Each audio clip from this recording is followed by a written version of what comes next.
अब यहाँ पर देख सकते हैं कि एक शिक्षक साथी का कितना 20,466 रुपये टैक्स कटा है। क्लेम सेटलमेंट 100% सक्सेसफुल है। यहाँ पर आप देख पा रही है मधुबनी जिला का है। इसी तरह बिहार के सभी जिला के शिक्षकों का सर्विस हम किए हैं। इसमें किसी तरह की कोई डरने की जरूरत नहीं है कि सिर्फ फर्जी है या कुछ है, तो आप समझ सकते हैं।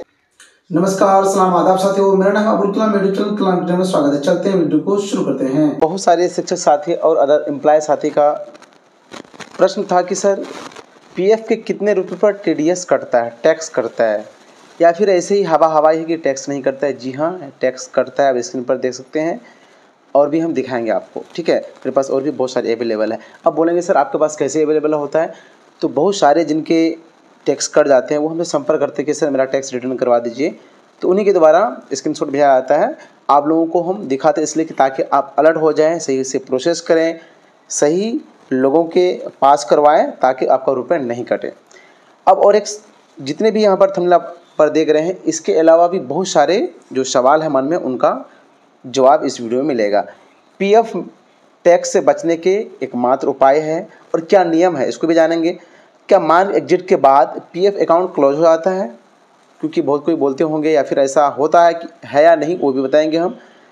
सेटलमेंट के लिए ब्याज, मतलब सेटलमेंट के बाद ब्याज या ड्यूज की राशि निकलेगा या नहीं, मतलब आपने फाइनल सेटलमेंट कर लिया, फिर बाद में क्या हुआ, आपका ब्याज की राशि आ गया, कुछ ड्यूज आ गया, तो वो निकलता है कि नहीं निकलता है, या रिजेक्ट हो जाता है, इनका टीडीएस कट गया है, मतलब सभी सवाल का जवाब मिलेगा। तो सबसे पहले चलते हैं हम क्या कि एक दो और जो है टीडीएस काटा वो दिखा देते हैं, फिर टीडीएस का क्या रूल है, फिर दोबारा जो है सेटलमेंट करने के बाद जो रुपये आता है वो निकल सकता है कि नहीं, या फिर किस तरह से रुपये निकालेगी टैक्स नहीं कटेगा, कंप्लीट इन्फॉर्मेशन दी जाएगी। अगर आप चाह रहे हैं कि सर के माध्यम से, मतलब मेरे माध्यम से पीएफ का राशि निकालना है, तो आप हमारे व्हाट्सएप नंबर पर मैसेज कर सकते हैं, या ऐसे लोगों से कराएं जो एक्सपर्ट हो, इसलिए कि आपको नुकसान हो जाएगा। अब यहाँ समझ सकते हैं कि इसका 23,000 रुपये कट, आप समझिए कितना है। ऐसे भी शिक्षक का हमें फ़ोन आया था कि सर मेरा 53,000 कट गया, कैसे निकलेगा। तो जी हाँ, जिनका भी अगर कटा है, वो साथी भी हो सकता है कि देख रहे हैं वीडियो, तो उनका भी रिटर्न के लिए अप्लाई 15 जून के बाद हमें मैसेज कीजिएगा, आपका रिटर्न के लिए अप्लाई होगा। तो जो साथी अब तक नहीं निकाले हैं तो सही तरीके से निकाले, या फिर हमारे द्वारा प्रोसेस करवा सकते हैं। अब यहाँ पर देख सकते हैं कि एक शिक्षक साथी का कितना 20,466 रुपये टैक्स कटा है। कुछ का यहाँ पर 23,009 रुपये कटा है।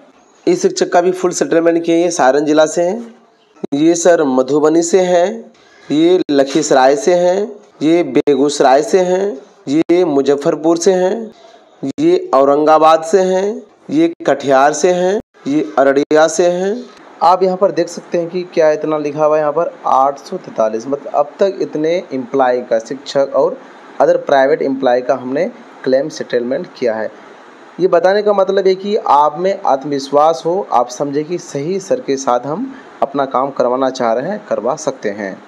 पीएफ सेटलमेंट, इसका मतलब ये है कि पीएफ का पूरे रुपये राशि निकालने के बाद जो आपका कुछ रुपये आता है ब्याज या अन्य, तो उसका भी निकासी होता है, लेकिन ज़रूरी नहीं कि आपका क्या हो, निकले। हम अभी दिखा भी देंगे प्रूफ। जैसे कि एक साथी हमारे यहाँ पर हैं, उनका हम किए थे, तो सेटलमेंट वो पहले किए थे, फिर दोबारा किए थे, उनका हो गया, लेकिन रिजेक्ट भी होता है, वो भी हम दिखा देते हैं। दूसरा वाला यहाँ पर देख सकते हैं कि फॉर्म 19 इसका सेटलमेंट हुआ था पहले सेटल, फिर दूसरा जब भरा गया तो बता रहा है कि क्लेम रिजेक्टेड ऑलरेडी सेटल, मतलब अकाउंट ऑलरेडी क्लोज। तो कहने का मतलब है कि आपका अगर ज़्यादा ड्यूज़ है तो आप इंतज़ार कीजिए, या फिर थोड़ा बहुत ड्यूज़ है तो आपको ज़रूरत है तो आप निकाल सकते हैं। इंटरेस्ट की राशि या अदर राशि है तो आप उसके लिए क्लेम कीजिएगा, लेकिन ज़रूरी नहीं कि आपका एक्सेप्ट हो जाए, क्योंकि हमने बहुत सारा देखा है कि रिजेक्ट भी होता है, फिर ऐसा भी देखा कि एक्सेप्ट भी होता है, जो कि आपको हम स्क्रीन पर दिखाएंगे। तो आप समझ सकते हैं, इस हिसाब से कह सकते हैं कि मार्क एग्जिट के बाद अकाउंट क्लोज नहीं होता है, क्योंकि रुपये आता है ड्यूज वाला, ठीक है। लेकिन क्या होता है कि जब निकासी करेंगे आप, तो आपका निकासी नहीं होगा, बताएगा ऑलरेडी क्लोज, मतलब फॉर्म चाहे 10C और या 19 हो, एक बार ही भरा जाता है।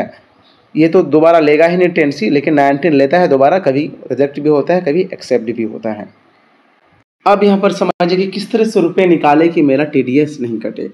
तो देखिए, इम्प्लॉय शेयर क्या होता है कि बिना टीडीएस कटे निकलता है, अकाउंट नंबर लिंक होना चाहिए, मैक्सिमम वन टाइम में 90,000 ही आप निकाल सकते हैं, ठीक है, 90,000 निकलेगा वन टाइम।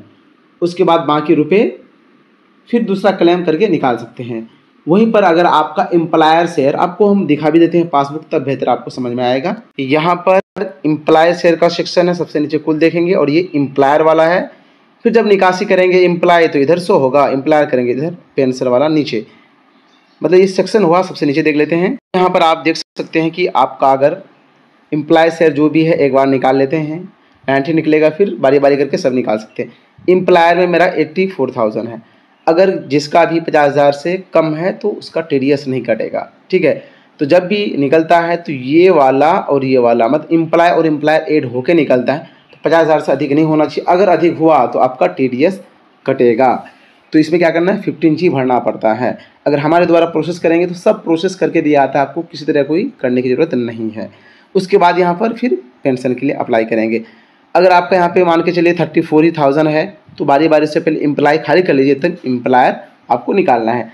तो आप हमारे द्वारा करेंगे तो आपका एक भी रुपये TDS नहीं कटेगा, क्योंकि बहुत सारे साथी हमें बोलते कि सर टैक्स तो नहीं कटेगा। तो हम बोलते कि सर अगर टैक्स कटेगा तो आप मेरे पास क्यों आएंगे। बात भी सही है, क्योंकि टैक्स कट ही जाएगा। अगर 20,000, 15,000, 10,000 रुपये आपका टैक्स कट जाएगा तो फिर मेरे पास क्यों आइएगा, हमें क्यों फी दीजिएगा। तो इसलिए 1 रुपये टैक्स नहीं कटेगा, पूरी प्रक्रिया के साथ प्रोसेस किया आता है।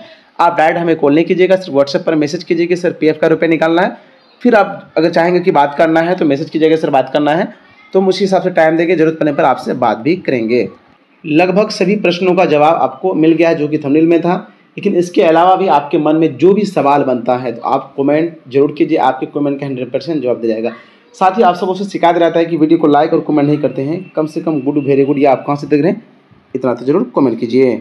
आज के विनर ऑफ द डे में सिलेक्ट हुए हैं Sudhanshu from Muzaffarpur, Subodh Kumar from Vaishali, Ayush and Lalit Mishra from Madhubani, Avinash Kumar from Samastipur. आप पांचों को many many congratulation. Winner of the day में सिलेक्ट होने का प्रोसेस है कि पूरा वीडियो आपको देखना है, उसके बाद वीडियो को लाइक और प्रश्न का उत्तर। जैसे कि आज का प्रश्न है, बिहार से झारखंड राज्य कब अलग हुआ था, इसका आंसर दीजिएगा। उसका अपना नाम और आप कहाँ से देख रहे हैं, ताकि विनर ऑफ द डे में आपको सिलेक्ट किया जा सके। इन्हीं में से जो maximum winner of the day में सिलेक्ट होंगे, विनर ऑफ द मंथ में 1 तारीख को सिलेक्ट किया जाता है और गिफ्ट दिया जाता है। नजदीक के रहते हैं तो हैंड टू हैंड, दूर के रहते हैं तो बाय पोस्ट।